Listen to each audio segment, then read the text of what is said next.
నా రాజకీయ అనుభవం 7 ఏళ్లు.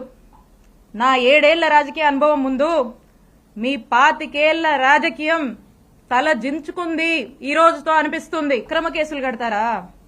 అక్రమ కేసులు పెడతారా? భయపెట్టాలని చూస్తారా? మీరు నన్ను గాని, మా కుటుంబ సభ్యుల్ని గాని, మా నియోజకవర్గ ప్రజల్ని గాని, అండ్ ఎస్పెషలీ మా వైఎస్ఆర్ కాంగ్రెస్ పార్టీ నాయకుల్ని, కార్యకర్తల్ని, వైఎస్ఆర్ కాంగ్రెస్ పార్టీ కుటుంబ సభ్యులు, ఇక్కడున్న వాళ్ళందరినీ కూడా, కుటుంబ సభ్యులందరినీ కూడా బెదిరించి, భయపడి, అక్రమ కేసులు పెట్టి, అక్రమ అరెస్టులు చేస్తే ఎవ్వరం భయపడం. మీరు పెట్టిన ప్రతిసారి ఇంకా బలంగా ఎదుర్కొంటాం, ఇంకా బలంగా నిలబడతాం, ముందుకు వెళతాం.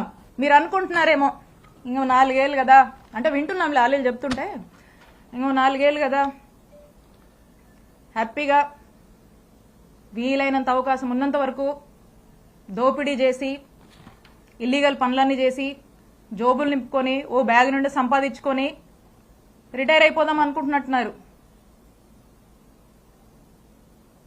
ఇప్పటి నుంచి మొదలుపెట్టినా నేను ఇంకో 30 నుంచి 40 సంవత్సరాలు రాజకీయాలు ఇక్కడే చేస్తాను. గుర్తుపెట్టుకోండి, 30 నుంచి 40 సంవత్సరాలు ఆ దేవుడు చల్లగా చూస్తే మీరెక్కడున్నా, ఏ ఊళ్ళో దాక్కున్నా మిమ్మల్ని లాక్కొచ్చేది ఖాయం. వడ్డీతో సహా విత్ ఇంట్రెస్ట్ ని తిరిగిస్తాం. అలాగే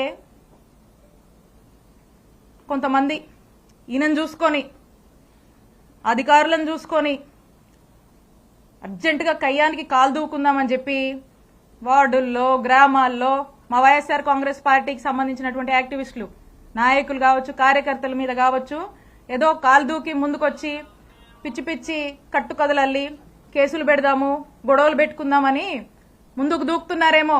మీ ఎవ్వరిని మర్చిపోను.